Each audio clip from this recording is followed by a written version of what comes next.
പരിശുദ്ധ പരമദിവ്യകാരുണ്യേശോയ്ക്ക് എന്നേരവും ആരാധനയും സ്തുതിയും പുകഴ്ചയും ഉണ്ടായിരിക്കട്ടെ. ഇന്ന് മാർച്ച് മാസം 24-ാം തീയതി തിങ്കളാഴ്ച, നോമ്പുകാലത്തിലെ 23-ാം ദിവസം. നല്ല തമ്പുരാനെ, പുതിയൊരു പ്രഭാതമൊരുക്കി അവിടുത്തെ കാണാൻ, അവിടുത്തോടൊപ്പം ജീവിക്കുവാൻ ഞങ്ങൾക്ക് നൽകിയതിനെ ഓർത്ത് നന്ദി പറഞ്ഞ് പ്രാർത്ഥിക്കുന്നു. ഈ ദിവസം മുഴുവനും അങ്ങയുടെ വചനങ്ങൾക്കനുസരിച്ച് ജീവിക്കാൻ, എല്ലാവരിലും ഈശോയെ കണ്ടുകൊണ്ട് ജീവിക്കാൻ കൃപ നൽകി അനുഗ്രഹിക്കണമേ. ഞങ്ങളിന്ന് പോകുന്നിടത്തെല്ലാം അങ്ങ് ഞങ്ങളോടൊപ്പമായിരിക്കുകയും ഞങ്ങൾക്ക് വേണ്ടി വഴികൾ തുറന്നു തരികയും ചെയ്യണമേ എന്ന് പ്രാർത്ഥിക്കുന്നു.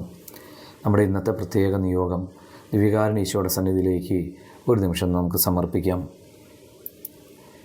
യോഹന്നാൻ്റെ സുവിശേഷം 5-ാം അധ്യായം 3-ാം തിരുവചനം ധ്യാനിക്കാം. അവിടെ കുരുടരും മുടന്തരും തളർവാദക്കാരുമായ അനേകം രോഗികൾ കിടന്നിരുന്നു. ബെത്സദ കുളക്കടവാണ് ഇന്നത്തെ വചന പശ്ചാത്തലം. മാലാഖ വെള്ളമിളക്കുമ്പോൾ ആദ്യം ഇറങ്ങുന്നവൻ സുഖം പ്രാപിക്കും. അനേകം രോഗികളുടെ കൂട്ടത്തിൽ ഈശോ ശ്രദ്ധിച്ചത് ഒരുവനെ മാത്രം. 38 വർഷങ്ങളായി അവിടെ കിടന്നവൻ. തൻ്റെ കഴിവുകൊണ്ട് ഇനി ഒരിക്കലും സുഖം പ്രാപിക്കാൻ സാധിക്കില്ലെന്ന് തിരിച്ചറിഞ്ഞവൻ. അവനെ ഈശോ കണ്ടു, അവനെ മാത്രം സുഖപ്പെടുത്തി. നമ്മുടെ കഴിവുകൾ തീരുന്നിടത്ത് കർത്താവ് പ്രവർത്തിക്കാൻ ആരംഭിക്കും. ജീവിത പ്രതിസന്ധികൾ ഒറ്റയ്ക്ക് അതിജീവിക്കാൻ പരിശ്രമിക്കാതെ ഈശോയ്ക്ക് പ്രവർത്തിക്കാൻ അവസരം കൊടുക്കുക. അവൻ നിൻ്റെ ജീവിതത്തിൽ ഇടപെടും. തൻ്റെ മക്കൾ കഷ്ടപ്പെടുന്നത് കാണാൻ നമ്മുടെ കർത്താവ് ഒരിക്കലും ആഗ്രഹിക്കില്ല.